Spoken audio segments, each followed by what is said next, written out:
to adjust this just slightly. There we go. Just out of curiosity, how many of you folks were here last year when we did this? Okay, so the beginning of this presentation is going to be like a reminder, right? And let's just...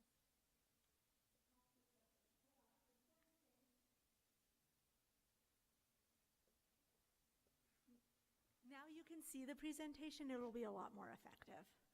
So we just wanted to take a couple of minutes as a reminder for those of you who were here last year, and maybe as a little bit of new information for the 4 or 5 of you who are new here this evening. And we wanted to talk about the new high school. And one of the things that's important to remember is that the new high school proposal is based off of a facilities conditions analysis that was completed last year. So the existing swimming pool was constructed in 1966, and this high school was completed in 1977 with the first graduating class in 1978. And in the late 60s and 70s, when the construction of these buildings occurred, there were, of course, different standards, different codes, and different expectations. And so through these facilities analyses that were done last year, we had a team of engineers come and look at the building conditions and understand where the issues and concerns were and what investment might be needed to continue to operate and maintain the high school moving forward. And as we looked at this, we also looked at just the general configuration of the high school. And so for those of you guys who don't know the high school very well, again, the pool, and I have a laser pointer, the pool up here, which is kind of washed out, was constructed originally, and then the high school was built around it. And over time, there have been a number of additions, specifically the wrestling room and the special education facility additions occurred. And it's also important to note that the needs of the school have also grown back out over into the facilities adjacent to the middle school. So there have been growing and changing needs of the high school over the years. One of the big concerns that was raised in this facility analysis was from our structural engineer. When these buildings were constructed, they used masonry mass construction, and so the walls are brick, and the roof itself is kind of unique. It's a concrete T structural system, and unfortunately, the findings of our structural assessment were that there's quite a bit of risk in a seismic event because of the weight of the roof in the overall structure of the building. Because the roof is so heavy in a structural event, if there is issue with the wall capacity, there's the potential for more damage because of the weight of the roof overall. And while this can be repaired, it would be a pretty costly repair, sort of rebuilding the entirety of the roof structure over the existing school. Oh, before I jump off of this slide, a couple of other important things to note. The entire roof of the school is at the end of its life and really does need to be resurfaced for long-term leak prevention. The mechanical systems, the heating and air conditioning systems are original to the school, so they're beyond the expected lifespan, as is the boiler system. And so the heating and cooling of the school is a big challenge and would require quite a lot of investment to replace it within the existing school. Additionally, there are some vulnerabilities in the electrical system and some concerns that would cause that system to also need to be upgraded. There are a number of other items that came to light as we did our facility analysis, and some of these are in the overall configuration of the school. When this school was constructed, again, it was a different time. There are a number of doorways, as you may have noticed when you all were coming in to the school. So in contemporary school design, we like to have one single point of entry that can be observed by the offices and manage who's coming and going from the school. In this school, there are entries on almost every side, which makes it very difficult to secure and very difficult to observe and manage the safety and the security of the school, especially sort of through the course of the school day. There's also some challenges in just the way the school was built, again, with that masonry construction. It means there's a lot of solid walls. And solid walls in a high school means that there are places for kids to tuck around corners and hide. And so again, from a safety and security perspective, there's not a lot of good lines of sight visibility and transparency for oversight within the existing school. There are also some challenges that just arise in any old building because our technology and the way that teachers teach changes over time. And so the school and the faculty have done an incredible job adapting to the constraints of these big, massive walls and trying to implement and adapt new technology systems into the classrooms and to get students learning in new and maybe more collaborative ways than when the school was originally designed. And so adapting the furniture, adapting the technology has all been something that the district and the faculty have done a great job with, but they are a little bit constrained by the technology systems and the configuration of the school itself.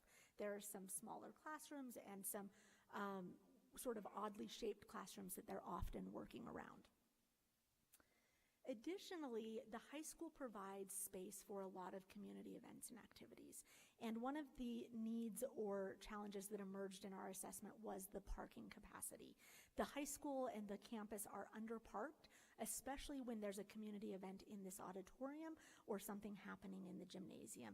The parking overflows even during regular high school out into the neighborhoods and is generally undersized. Additionally, there are a little bit of lack of flexibility in the gymnasium, and as you see in the auditorium, while it's a beautiful space, the technology systems are maybe not up to speed with what you would see in a contemporary auditorium. Oh, the other thing that is just super unfortunate is you guys have a state-renowned track team, and your track is unfortunately 2 lanes shy of a standard 8-lane track. And so your track team has been incredible and doing great work within the facilities that they have, but it's hard to host big track events with the existing track.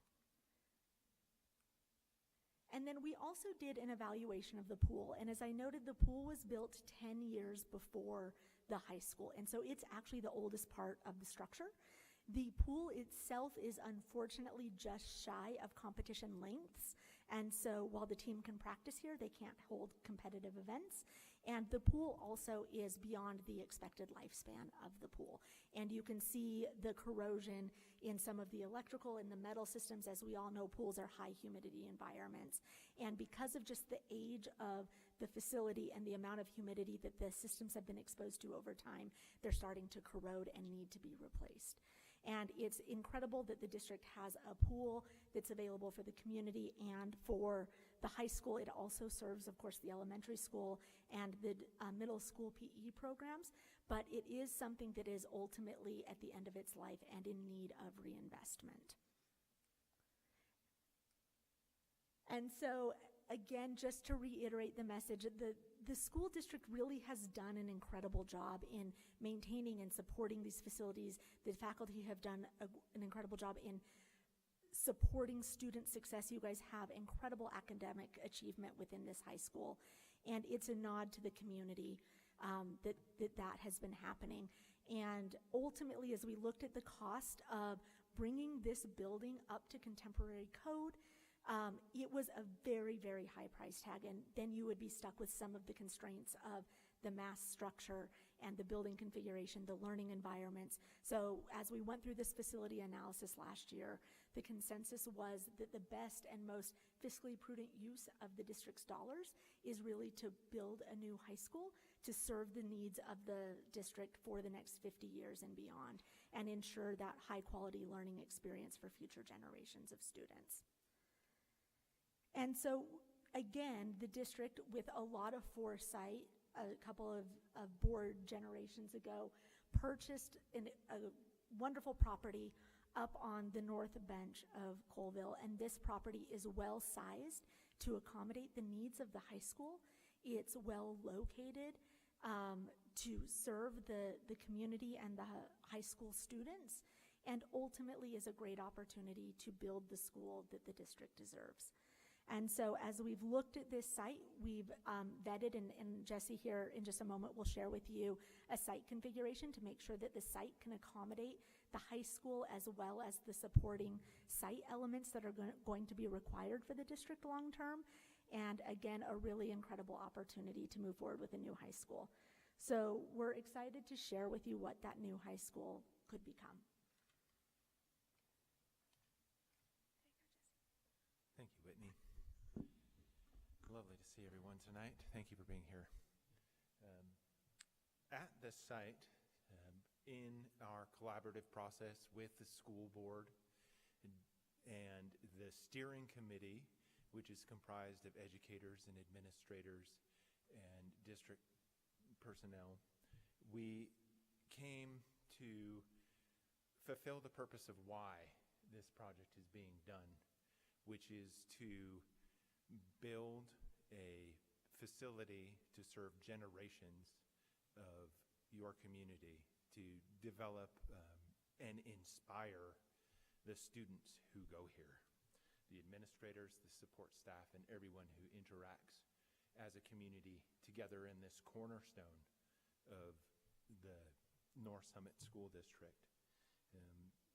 It's a community hub, and we're honored to be able to present this design for the building. So the site, which Whitney just so aptly introduced underneath the ledges over in North Colville, is first and foremost a site to be honored and respected, because it is one of the most incredible places in the state, just under those beautiful bluffs and with a grand vista of your town and the community there. So that's the first and foremost that we're trying to do with this site. We want to improve the ease of access. We have at this school a drive-through that will be using the city street and accessing, this is Chalk Creek Drive here, accessing the site to the east in a main circulatory pattern there. We have the new high school building. We have athletic fields. And in this presentation, we wanted to reinforce the use of the bond dollars. The primary ask here is to construct the building, which is $91 million of the $121 million ask.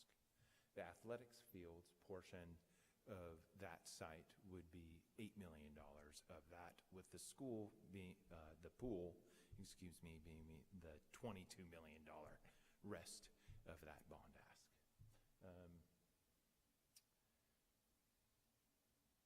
The building is oriented on the site to make best use of its solar orientation, to decrease heating loads, to be an efficient and compact plan that also allows really great natural daylight into the space and provides supervision at the entry, where the main entry is here past the administrative wing, and the ability to partition the school for after-hour events, such as performing arts events or athletic events. We have secure points in the school that will allow you to have either athletics and performing, just performing, or just athletics in the after hours. Your school will be organized around a central commons or a gathering space, which is the heart or the rose of the school. It will have the ability to house all of the student population for social functions, as well as provide the cafeteria space for dining and gathering events.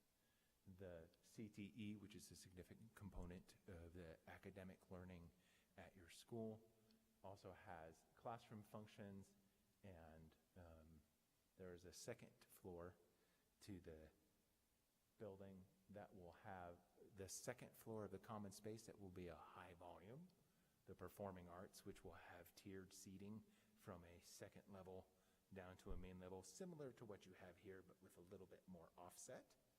Then additional clean CTEs such as engineering, robotics, the certified nurse administrator assistant program, and our culinary lab. We have the media center situated right over the administrative wing of the building to access those just amazing views from that portion of the landscape. So we'll increase the thermal comfort of the students. They will have access to updated and modern amenities. And the building will have we have some conceptual three-dimensional representations of what the building will look like. And we have this to share. Here's athletics, administration, and performing arts in the middle.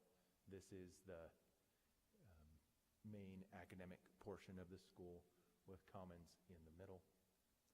This is what the front entry is currently looking to look like, with the media center over administration right here. This is academics over here, and athletics in the back, and the public entry, a secondary entry for those public events behind the administrative wing, so that all of the main entries to the school are adjacent to supervision. Another thing to go back to the plan very quickly to discuss is that supervision, the ability for the administration and the teachers to clearly see everything that's going on at the school at once.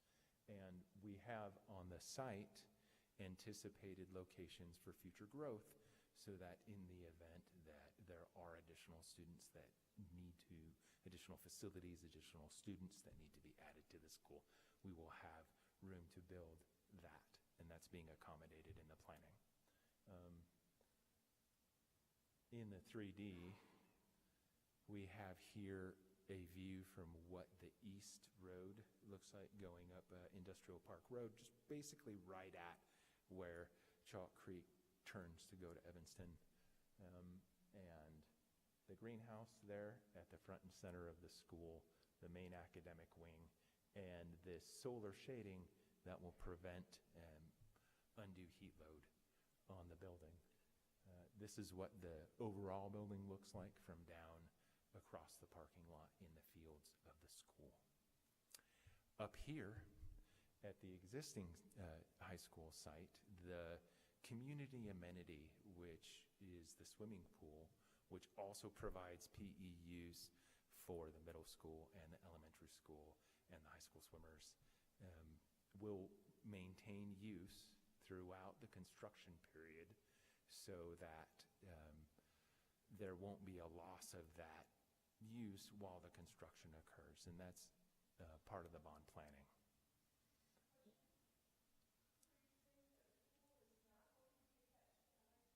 Correct.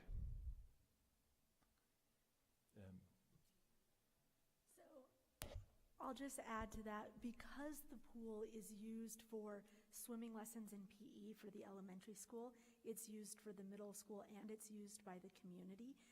The decision was made to continue to keep the pool in this site and in this location moving forward.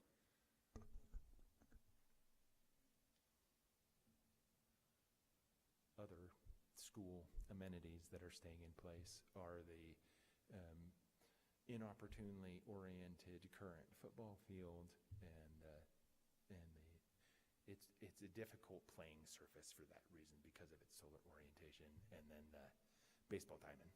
All of that's to be in place. And as mentioned earlier, the pool is that $22 million remaining portion of the bond.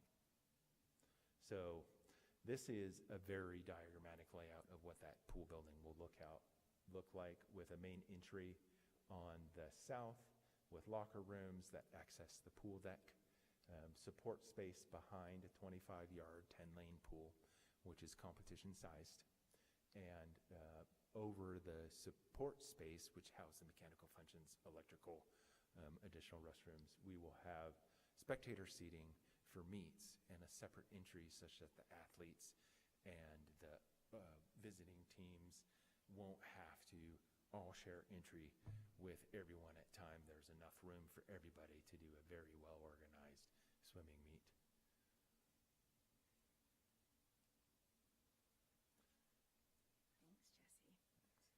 All right, so the last thing that we wanted to share with you guys is a little bit about the schedule overview and also some of the bond impact breakdown.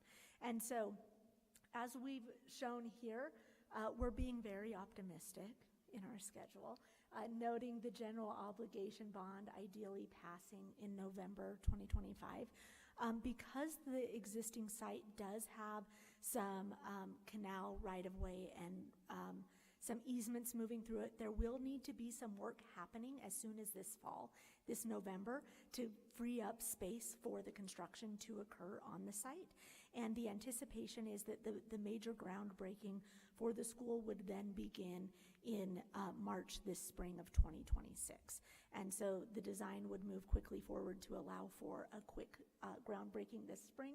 The construction is anticipated to go through summer 2028, with the school open for its first class in the fall of 2028.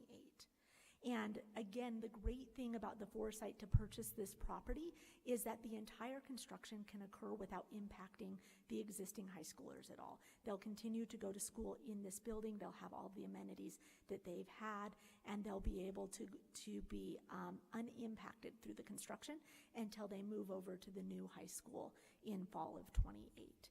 And then following that, the construction team will then relocate up to this existing site, and they will then start the demolition of the existing school while ideally maintaining operations of the swimming pool.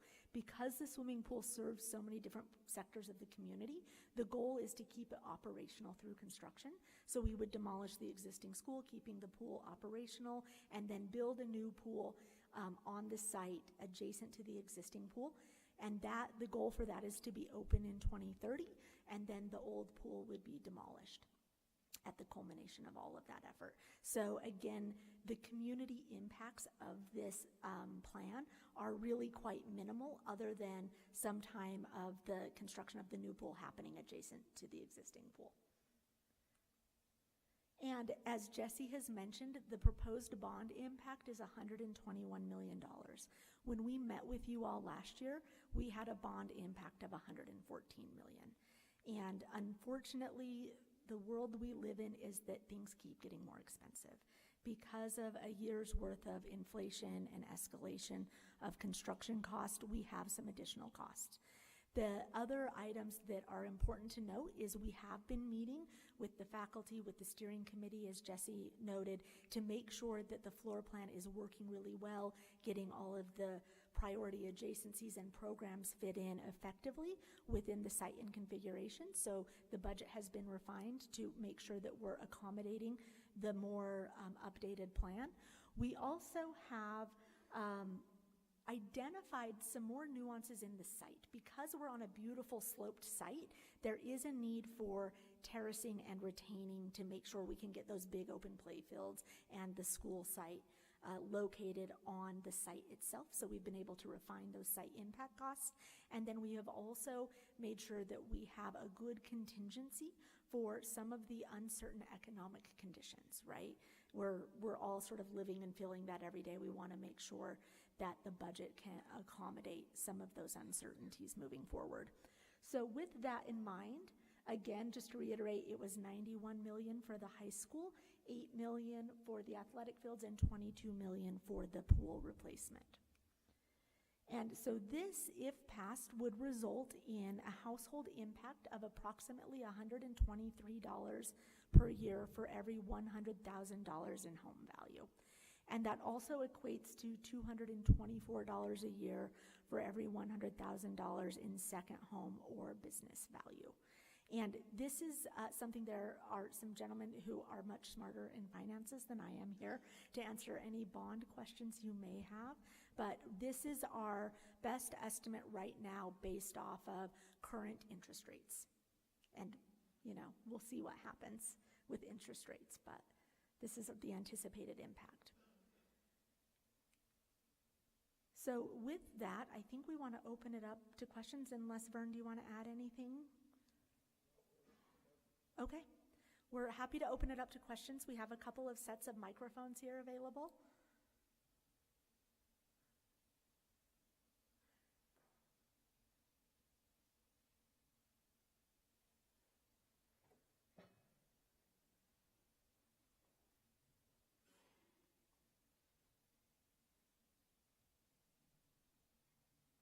Thanks, Austin.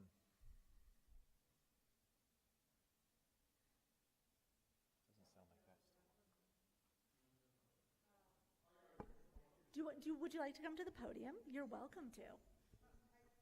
Or try this one? Oh, okay.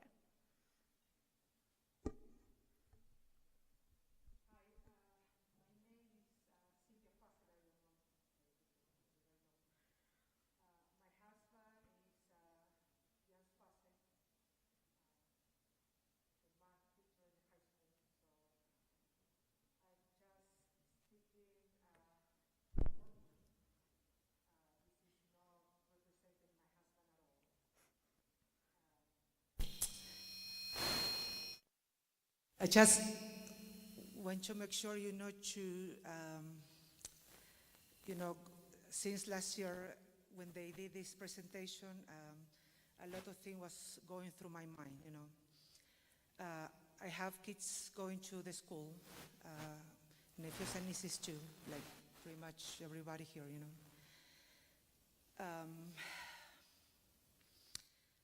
I came from a different background, you know, in Argentina, the way the school system work. The government provided money to build the school. That doesn't impact, you know, the raise on the people taxes.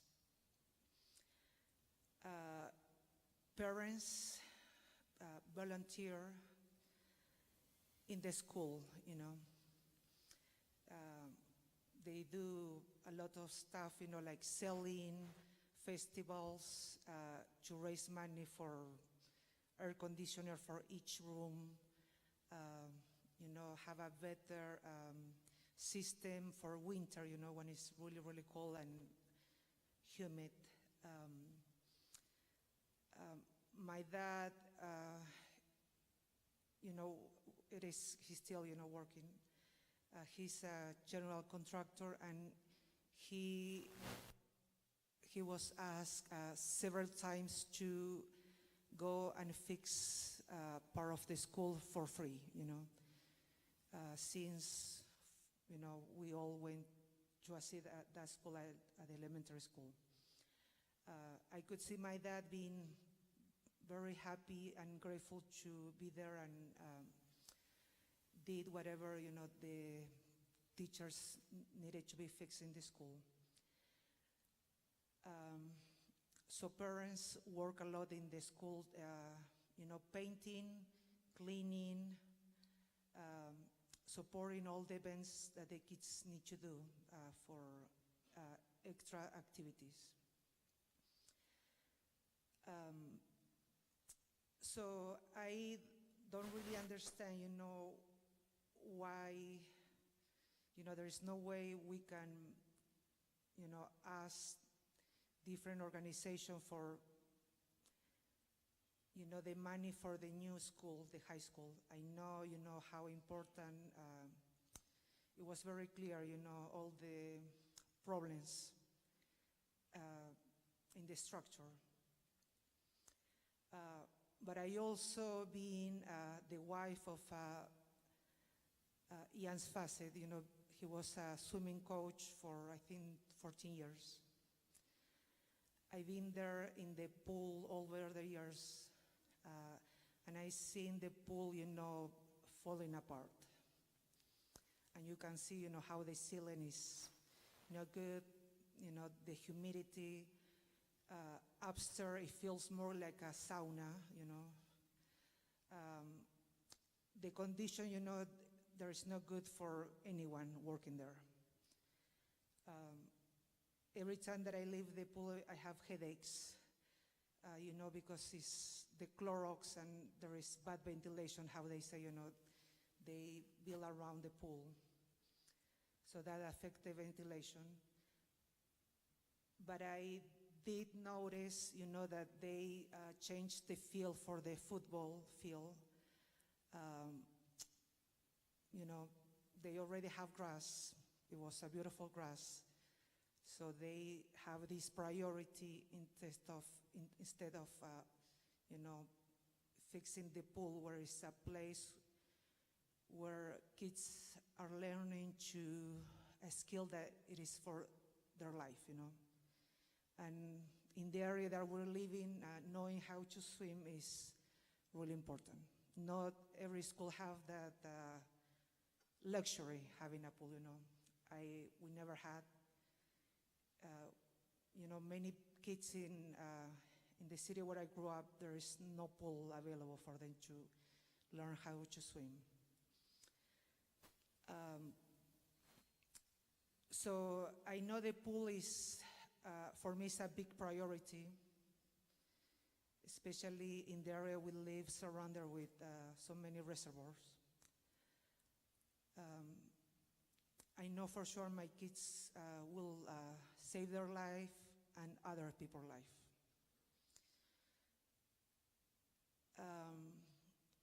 So last year when they said about, you know, the lines that the track team need, you know, for events, after the meeting, I went and I asked my husband, so he is the coach for track, and I asked him, you know, did you ever complain about that you don't have A lanes for a competition, you know?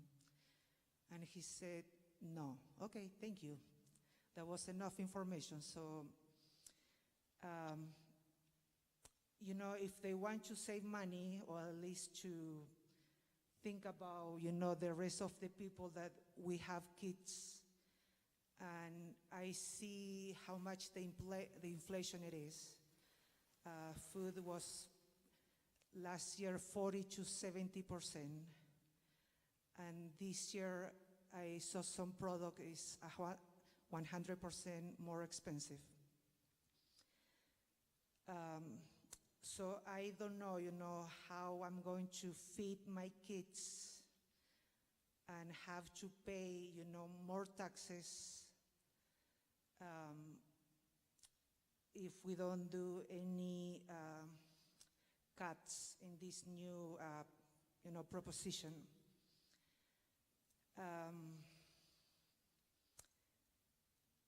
I really agree, you know, that there is need of new building if, you know, there is so many problems in the structure. I don't need why there is, you know, if you can find a way that parents volunteer to work to build a new school,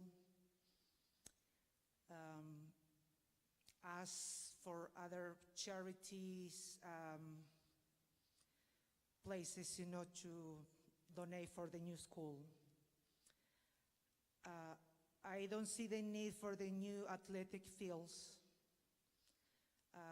Knowing for, you know, from my husband,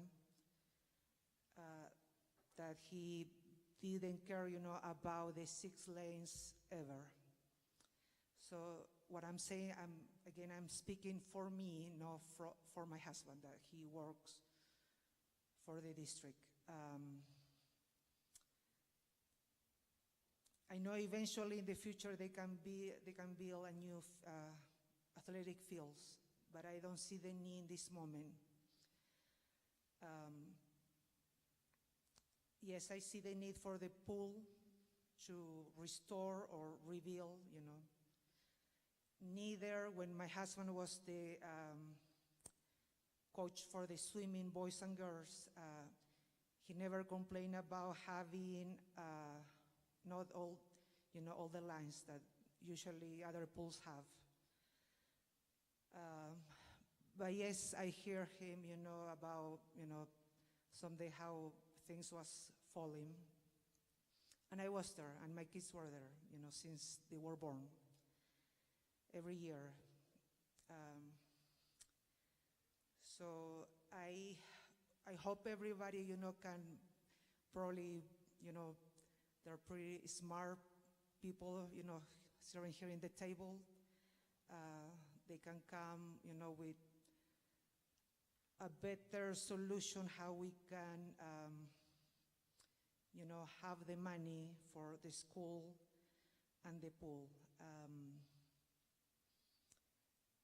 I wish I could, you know, some way help my husband, you know, with a new salary, but I have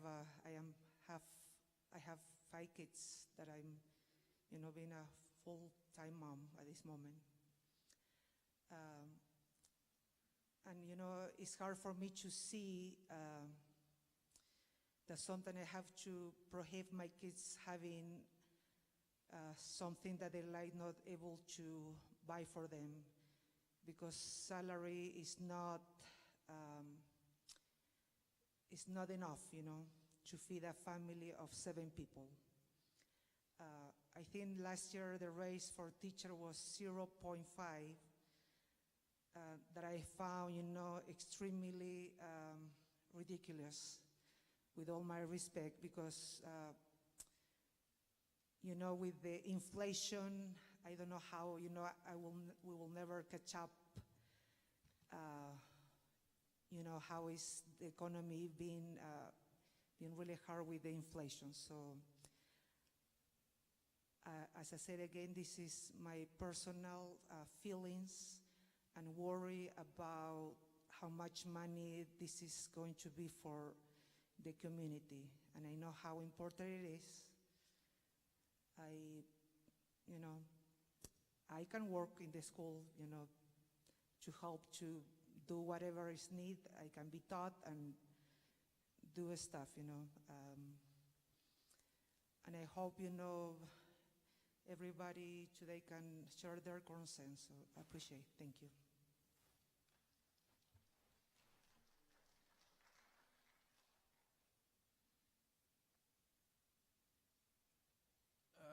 I probably forgot to mention at the start of this meeting, we will have a public comment meeting. Probably, the date hasn't been set, but it'll be prior to the general election where folks can come and, voice their opinion, and we appreciate everyone's opinion. This meeting is more set up to be an information meeting as to what is going to be proposed to build. If you have any questions about any of the things that has been presented to us here, Whitney or Jess could really approach those items better. And if you could kind of keep your comments to 2 or 3 minutes so that everyone has a chance to express whatever question they may have about the project. Thank you.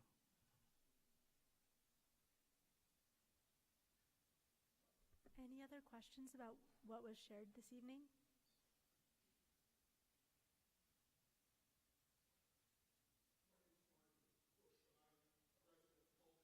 I appreciate the presentation today and the information.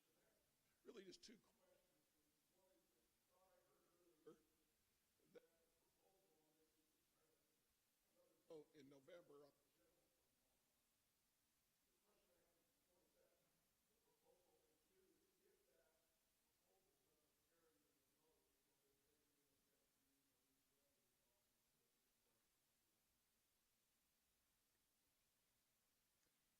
So the question, just in case folks didn't hear it, was what happens if the general election bond doesn't pass and if the district will look towards a lease revenue bond?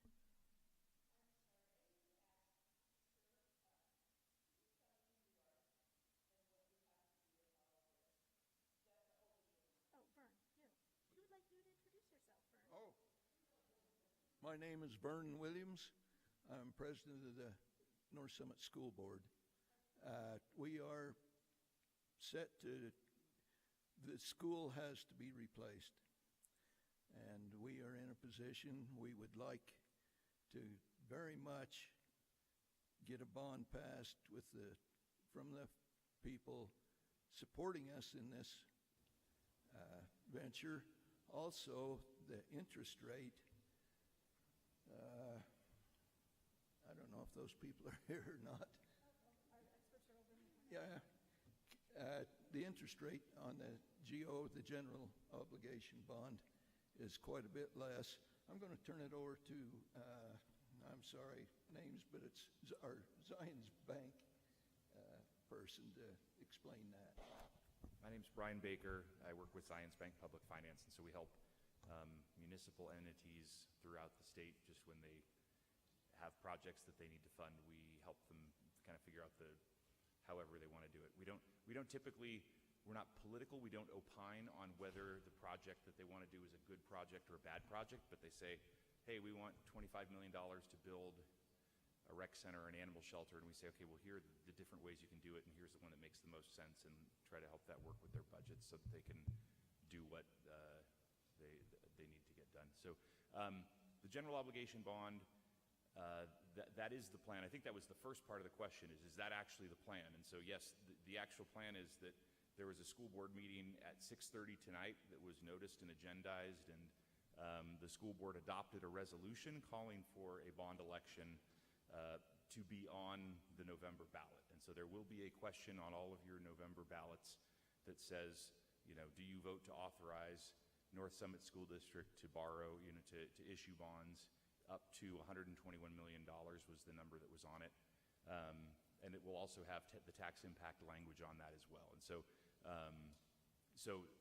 what I'm addressing is, if you pass a general obligation bond in the state of Utah, you get to use what is called the State School Bond Guarantee Program, which was a constitutional amendment passed in the 90s that made it so that if any school district in the state borrows or issues debt that their public has voted on and approved, then they get the state of Utah's guarantee that the payments will be made. So when they go to sell that or they go to borrow that money, investors are very willing to purchase it at low rates because they know that the state of Utah would back it no matter what. And so like the smallest school districts like Tintic School District or Kane, they borrow at AAA rates that are very similar to what an Alpine School District or a Jordan or Canyons would borrow at.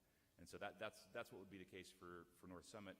If the general obligation bond election passed, they go and they sell AAA debt that currently is around 4.25% for 20 years. And that might sound high or low depending on where you're coming from.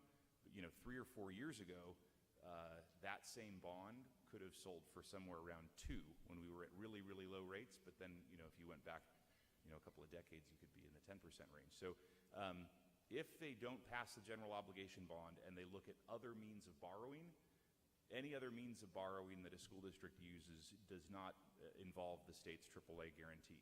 And so you have a lower, less credit-worthy bond rating, and because it is less credit-worthy, investors require a higher return or a higher interest rate in order to purchase the bonds. And so, your 4.25 on a general obligation bond would be a 440 or a 450 in that, 450, 460. And so that sounds like not that big a deal, but on $121 million over 20 years, that fits into the realm of $3 to $5 million in extra interest that gets paid. And so the easiest way and the cheapest way to do it is through the general obligation bond, and then that's up to the district to look at the other options, other means of figuring out what they need to do if that doesn't pass.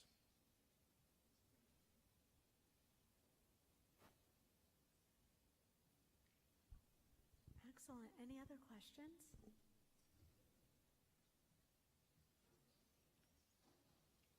Hi, I just had a couple of questions. My name is David Bell, and by the way, I wanted to compliment our school board for the hard work that they've been doing on this and the many hours that they've spent. Thank you very much. I do have a question. It has been alluded to by a number of people that I have heard from tonight and at other times. Is there a possibility of doing what needs to be done as far as a new high school at a lower price amount? In other words, what items might be taken off? Is there a possibility of re-looking at the high school? Whatever has been looked at, I'm not familiar with those details, but whatever has been looked at, is there a way of re-engineering what has been looked at for a lower cost situation? Is there a plan B that could be given to the project, to the public, and maybe we're a little late on that if you're already headed for the November ballot with the $121 million. But that would be my question. Is there a plan B that could be presented to the public for talk for consideration to see what the want of the public really is. And that's probably it. I do have a question also, moving from the 114 million to the 121 million. That seems to be far more than what inflation did during that same period of time. So I am curious how it moved that much when inflation didn't move anywhere near that much. Thank you. Yeah, and I'll answer that from an architectural perspective, and then of course allow Vern to chime in with anything he would like to add. But one of the things that we have found over the years is that if you build a portion of a building, if you reduce the scale and plan to add on, and you plan to expand, and you plan to add more, like for example, let's say we decided not to do the athletic fields and to hold off on that. The challenge becomes that then requires an additional bond effort, and it's much more expensive to build it later on than it would have been had you built it initially with the initial construction. And so there is benefit in bringing the contractor on site, bringing the subcontractors on site to build the building that needs to be built initially versus trying to build something smaller and add on over time. Ultimately, what happens is that becomes a larger burden on the community. And you end up seeing more bonds being asked for time over time. And one of the things that I think is really commendable, again, about this board is that they have one bond at a time. So they just retired the middle school bond and are now looking at the high school. And so instead of building bond over bond and continuing to increase that burden year over year, they've tried very hard to be prudent. And I think this effort, while I completely understand the concern about the cost, is the most cost-effective approach to getting the district what it needs long-term. And that's just an architectural perspective, so I don't know if you want to add anything to that.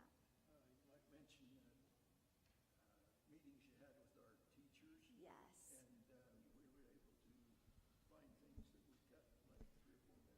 We did, yeah, that's a great point, Vern. So as he mentioned, we did meet with the teachers, we met with the faculty, we looked at their space needs, we looked at how they're teaching, what their technology needs are, and how the school could accommodate that need, and we were able to find some space need reductions.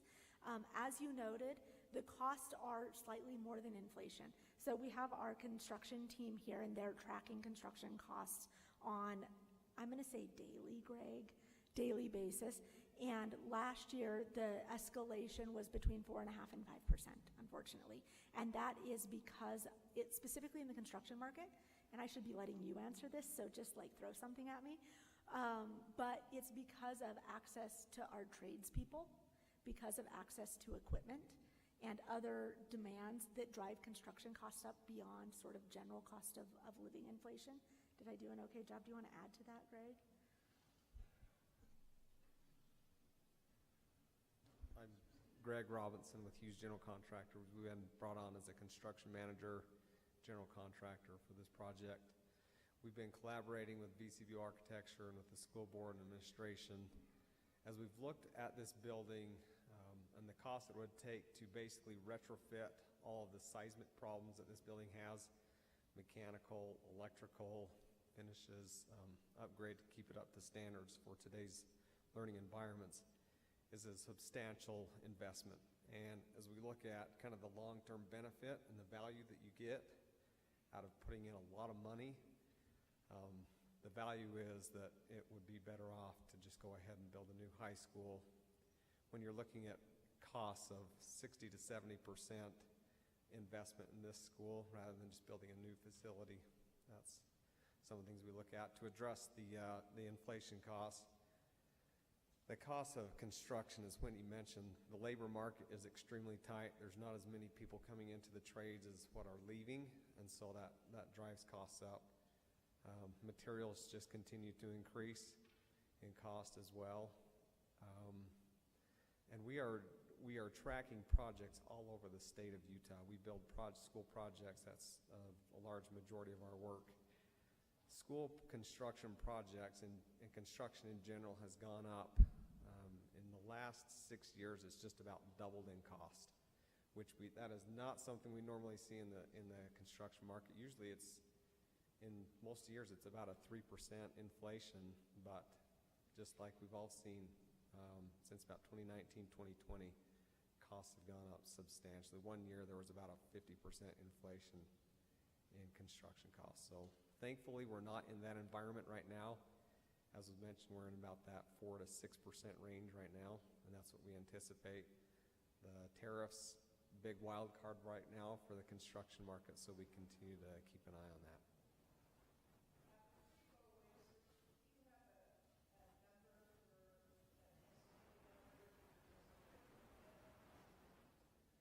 Yeah, to retrofit this building, it's a pretty big can of worms to open up there, because depending on how much work you want to do in this building, but yes, you could spend easily $50 to $60 million and still not have a school that would really meet today's learning environment standards. Total aside, that's a really good plug for anybody who wants to go into the trades. There's good money to be made, and if you have high schoolers, it's a good plug for them as well. Other questions?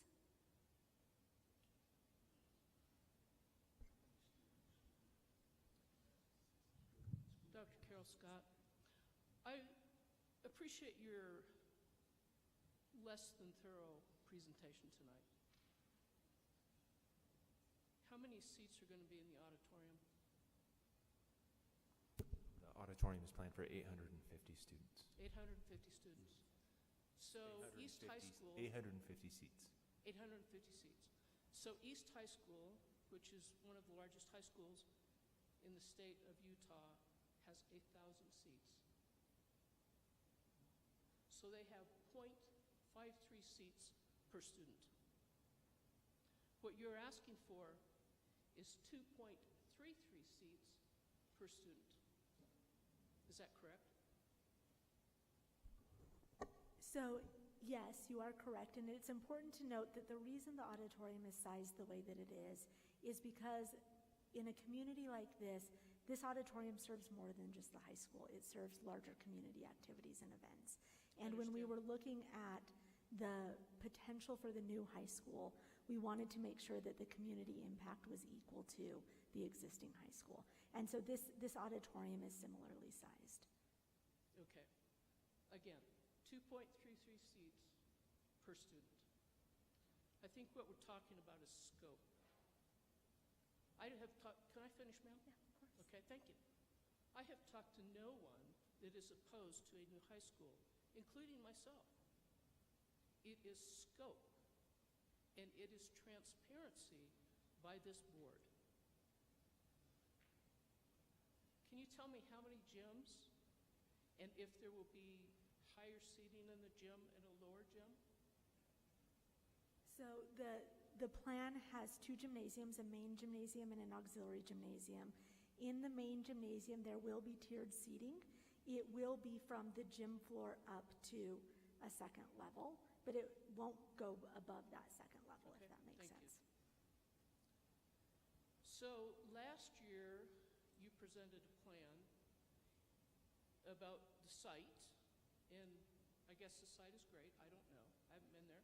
I'm not a construction person. But this year, the same site requires different grading issues. Why was that not identified last year by the same architect? So again, I appreciate the comment, and I will say last year the design had not been developed to the level of detail that it has been this year. And we were looking at a couple of different options of where the school building might sit and where the play fields would sit. And so as we honed in on the preferred locations, some of the detail around how much slope and how much grading is required to accommodate those large footprints has been sort of come to light in that discussion. Thank you.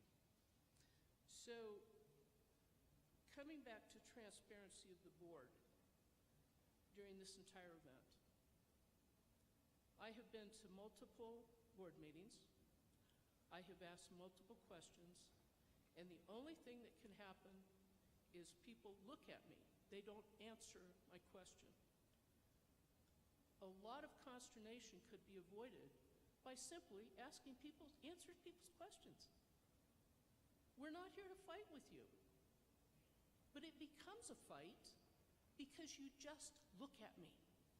You won't answer a question. And I don't understand that, Mr. Williams.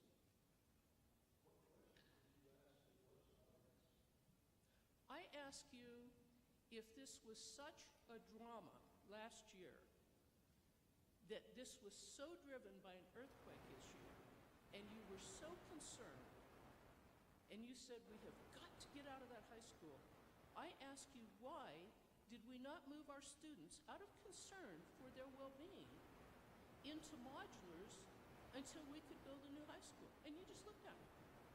Absolutely refused to answer my question. You can listen to the audio, okay? I have asked multiple times, and you have been asked by multiple people to have a citizen committee. I think you interpret that as people want to fight with you, and that is not true. People want transparency, and they want to be a part of this. This is our community, our high school, and more importantly, our money. You guys would go, not you guys, this board would go a long way to transparency and to alleviating a tremendous amount of negative problems with this if you would simply engage the community of which you have been asked to do. It's real simple. The last thing I have to say to you is that we don't know how much these people cost. Because when you voted for them, you didn't say what the other bids were. You didn't say why other people who bid, and I don't mean anything against you people. I don't know anything about you, okay? You didn't say, why did the other bids not comply? How much are we paying? We don't even know what this is costing us. So I am going to ask you again for a citizen committee. I am going to ask you again for transparency. You can stop all of this negativity by simply allowing the citizens to be engaged. Thank you.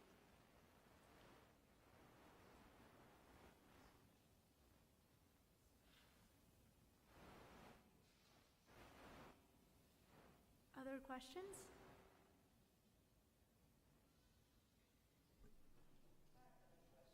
Okay, there's another gal coming down too, yeah.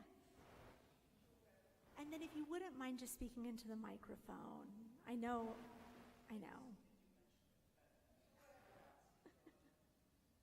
Hi, my name's Amanda Brady. I just want to say that I really appreciate the efforts put into this year's presentation compared to last year's, the site plan, especially for us that are directly neighbors to the school that will be put in, is hugely impactful. We're going to be impacted directly by this, and so that site plan goes a long way for us neighboring homes. My question for you, so first and foremost, appreciation there on what's been presented tonight.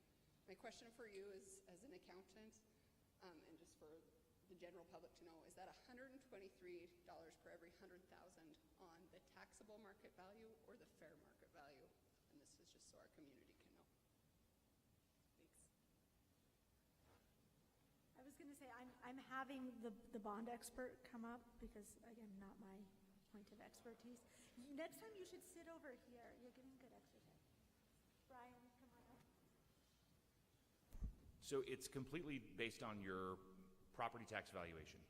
So if you're, like I live down in Utah County, for a few years I felt like my home was worth 50% of what they said I had to pay taxes on, and then for a while I felt like it was worth more than what they said I had to pay taxes on. But so when you get your property tax notice and you open it up, it'll have a valuation in there. If it's your primary home, then you get the 45% residential exemption. And so what that's looking at is saying if your home is worth $700,000, then you would pay that number 7 times as part of what, because the taxes that are assessed are based on 55% of that value for you because it's a primary home. If it's a secondary home, then you pay a higher amount because you don't get the 45% residential exemption. But so on your ballot, when the official language goes out and is sent to you, and when you go to vote, it will state specifically the tax impact, and the tax impact per legislation has to be calculated based on the average value home in the area. And so there are a lot of, I mean, we could probably find people that had homes that were worth a couple $100,000 and some that were worth many, many millions of dollars. And so sometimes when you hear the number for what the average home value is, you'll say, well, that's ridiculous. That doesn't make any sense at all. But you do the same math, and you can go back to that, cost per $100,000 and figure out what it's going to cost you. The number that is currently estimated to be on the ballot as the average home value in the North Summit School District is $722,000. Yes, so that maybe sounds really high, or maybe sounds really low, or maybe sounds just right. But it has to be on the ballot with that average home price. And so that's what the tax impact will be based on. And the number, when you gross that up and multiply that number by 7.2, comes out to about $886 per year. Is what that will show on the ballot. But for all of your purposes, you just look at your tax notice and figure out how many hundreds of thousands of dollars and multiply it by that number, and that's what it should be for your family or your home. Yeah, it's a taxable market value. So if your home is worth several $100,000, you could sell it for several $100,000 more than what it says on your property tax notice. That doesn't make any difference to your taxes.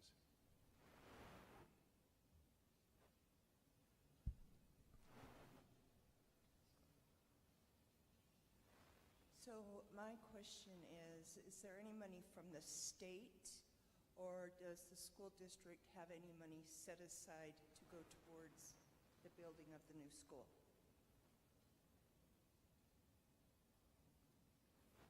I'm going to look over to the school board again to answer this one if somebody wants to come in.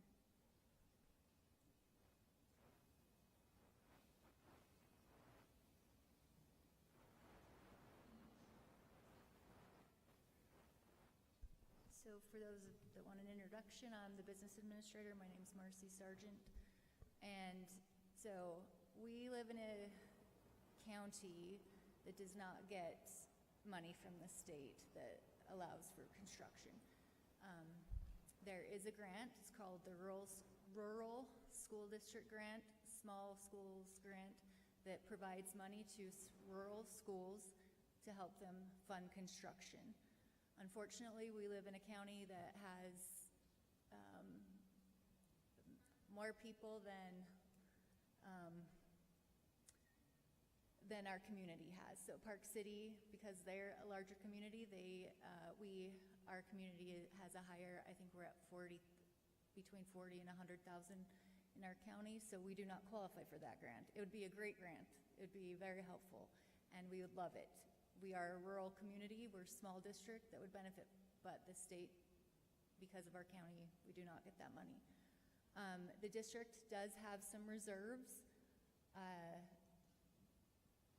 Who knows what the economy is going to do? That's there to make sure we can make payroll and pay our bills. We can talk as a board, but we don't have enough to fund half or most of these projects.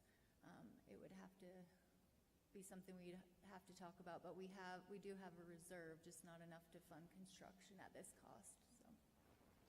And I have a question about the orientation of the football field. In my mind, the football field right now is east and west because you're blinded when the sun's going down. Will the new football field, tennis courts, whatever, be oriented the other way? Thank you. I'll probably think of something else, but. That was one of the big site considerations, is making sure that folks aren't being blinded while engaging in sports and activities, yeah.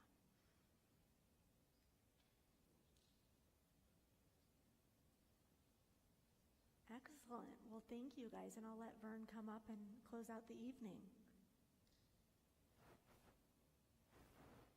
Really appreciate everyone's attendance here tonight and your questions and comments.